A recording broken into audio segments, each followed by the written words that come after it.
Every kid who loves playing hockey dreams of winning a Stanley Cup. But what happens when that kid makes it to the NHL, plays for the San Jose Sharks, leaves the team, and never gets a chance to raise the coveted cup over his head? Does he just pack it in and call it a day? And are those boyhood dreams of drinking from Lord Stanley's Cup now just that, a dream?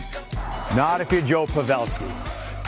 There's a rebirth in Dallas, folks, and Joe Pavelski is right in the middle of it. Pavelski shoots, he scores!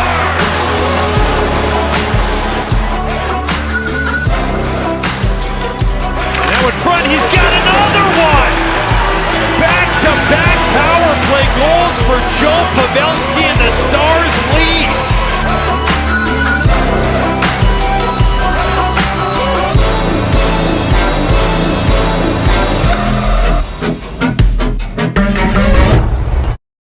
Joe, I want to start off by talking, I think the most obvious question is going to be the transition from San Jose after 13 years and then heading over to Dallas. What's that been like for you? It's been fun. You know, it hasn't gone completely smooth from the beginning, but logistically everything went about as good as we could. We kind of cleaned up in San Jose. We sold our house and bought a new house in Dallas, and just kind of went that route right away, and everything sold, you know, really easily. So you get the moving company, you get set up, and there's always more boxes than you would have thought. And did some house cleaning. We got rid of a nice pile in San Jose, and then the truck came and we had a bigger pile that was ready to go. So it was good. It felt good. So what about it was not smooth? Good. It's just the start of the year, I think. You know, where you're 1-7-1 and you start, you know, you have a lot of belief in this team and the guys here, and you know, it tests your patience. It tests, you know, the belief that what you're doing, what you did, is the right move. And you know, where we are now in the season, it was, you know, just a great show of character from all the guys, and how we just kind of really dug in. Yeah. We didn't change anything. We just started, you know, playing better hockey and winning hockey as far as turnovers, you know, just blocking shots, the things that forced us to dig in a little bit earlier. Some of those extra things that you felt made a difference. But I guess the question is, spending 13 years with one organization in one city with a family, and just picking up your life and moving, that in itself had to be either a little difficult or just different. It was both different and difficult. There's a lot of little tendencies with teammates that you might get pucks in certain areas, you might not get them.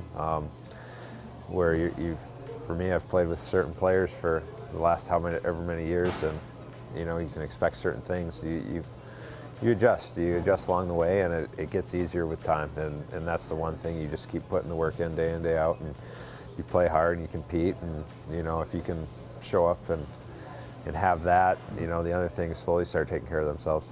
13 years in San Jose. The clock's ticking, no cup. Like, how much pressure is that on you personally? You know, you always think about it, you want it.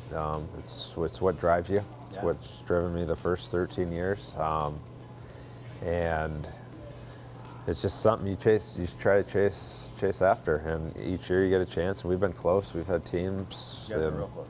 You know, the year we lost to Pitt, it felt like there was, you know, going in that year, we missed the playoffs before, and you just keep building, and it was an awesome group of guys in the locker room, and we were playing some good hockey. And, you know, we ran into a little bump there in the road and came up a little short, but as you go a little bit deeper, you know, being in a conference final last year with San Jose, you see how it happens, you see how fast it happens, and you just have to stay in it. And, you know, you always have belief, whether it's late in a game and game's tied, that you'll get a chance to tie it up or take the lead.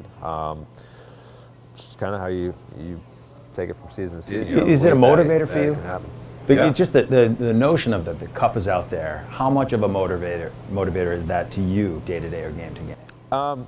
You know what? There's a long process that needs to be taken care of. So, you know, that's the end goal, and you see it, and it's always there. You know, in the summers and throughout the season. But you got to put the time in to, you know, have that opportunity. And just being able to play in the playoffs and stuff and have that opportunity is a great start. And as you get closer and closer, you can, you know, you start thinking about it a little bit, and it's just, you try to take care of the process the best you can. And I mean, it's a great time of the season coming up. I know you get this question a lot, or any NHL player gets the question a lot, but how do you describe yourself as a player? One of my favorite questions, because I love to hear the answers. Yeah. There's the canned answers, right? Yeah. And then there are the answers that, you know. Opportunistic. Yeah, exactly. Right from the start. You know, first call up that I got way back when, traveling from Worcester to San Jose and playing that night, and you know, being able to score that first game, just having a good opportunity to, you know, I played with Patty Marleau and Steve Bernier, and got 15 minutes a night, and didn't play 7 minutes, and you know, so you get those opportunities, you build off it. Scored a goal in your first game, though, First didn't you? game, you know, I've scored, I don't even know what it was, probably 7 goals in the first 12 games or something like that. And, surprised I know that and you don't, but you know.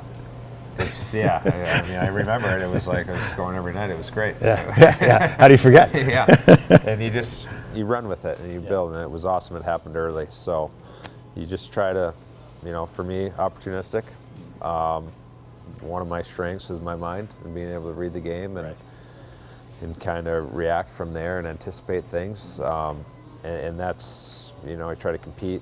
I've always believed I've competed hard and have been able to use my hockey sense to get there. I don't know if I do any one thing great, but it's, you know, being able to think that game is definitely a strength of mine. Well, you put the puck in the net.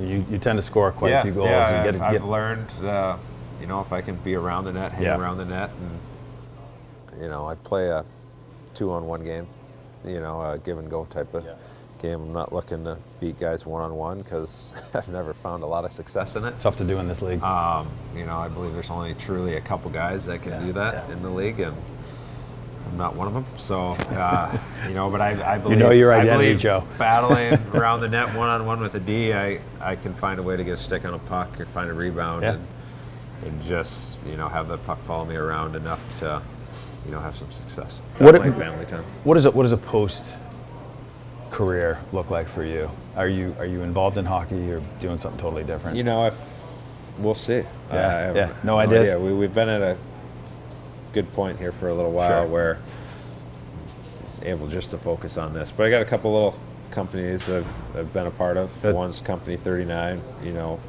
what do they do? It's like a digital media agency, and doing some stuff with documentaries. More or less, it can be you know, a digital hockey camp where kids can learn different aspects, and that's been growing.